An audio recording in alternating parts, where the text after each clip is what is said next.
like to thank you for your support for this important initiative and thank all of the Secretary of Defense and all the services for taking on this important initiative. Obviously, during this crisis, we're all focused above all else on COVID-19. But at the same time, we're going to stay listening in, obviously, to this task force, and as soon as we get an update on the pandemic itself, we will, of course, come back. It's still an interesting decision by the president to lead the task force with this.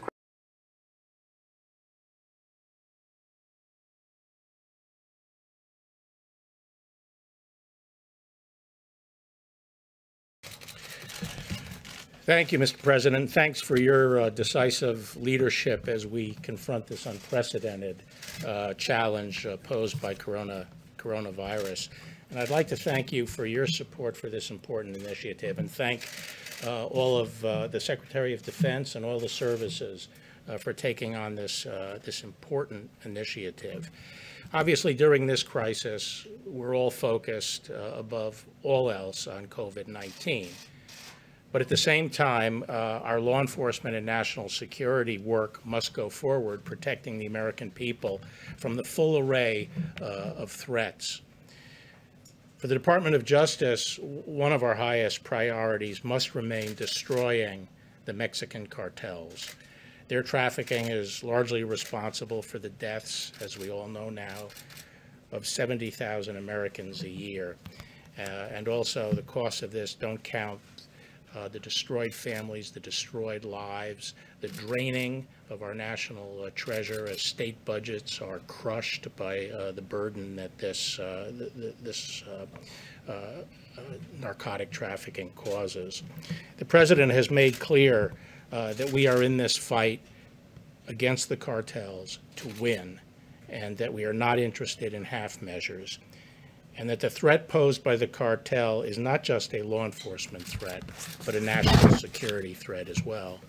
And in December, building on your success with the Mexican president in forging a cooperative relationship in the area of immigration, you asked me to go down and meet with the president, Lopez Obrador, and our Mexican counterparts to see if we could also establish a more comprehensive and coordinated effort with the Mexicans in confronting the cartels. And we've had some successful visits and discussions, and currently have an array of activities underway against the cartels. And we anticipate, along with the Mexicans, that these are going to bear fruit in the months ahead. But it quickly became clear that we can obtain the most immediate results, the best bang for the buck, where we increase the assets involved in interdiction on both the Pacific and Atlantic side of Mexico and the Central American countries. For years, the cartels have been using these sea routes to take the cocaine up from principally Colombia, now also out of Venezuela. And these sea routes on both coasts have become the primary means of bringing cocaine up to the United States.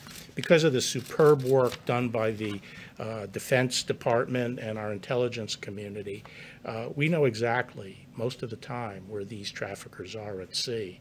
But we're have been up till now, significantly limited in our ability to interdict because of the numbers of the assets we have deployed. Prior today, this limitation meant we could only intercept a fraction of the traffickers and the various boats that were detected. This will now double our capacity, and we are talking about hundreds of tons of cocaine now we're now in a position to seize.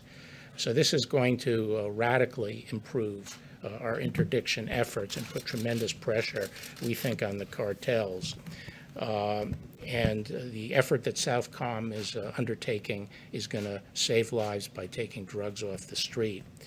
Last week, I announced the unsealing of charges of narco-terrorism, drug trafficking, and other crimes against the former Maduro regime, 16 members of that regime, and their involvement in trafficking of 250 metric tons a year.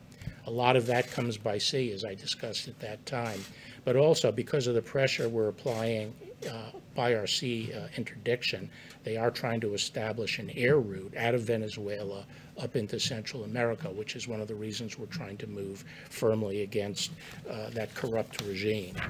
This drug war has gone on for many decades, and at times in the past, we've had great success and great results, and at times we've taken our eye off the ball. Fortunately, not in this administration, and I'm grateful that you, Mr. President, have brought focus to this fight and the determination to use whatever tools are necessary to win the fight. The cartels have to be defeated, both for the people of this country and for the people of Mexico and Venezuela. So I'd like to thank you again, Mr. President, Secretary Esper, for providing the wherewithal required to help win this war against the cartels and others who seek to send illicit drugs into our country. And with that, I'd like to introduce Ambassador O'Brien.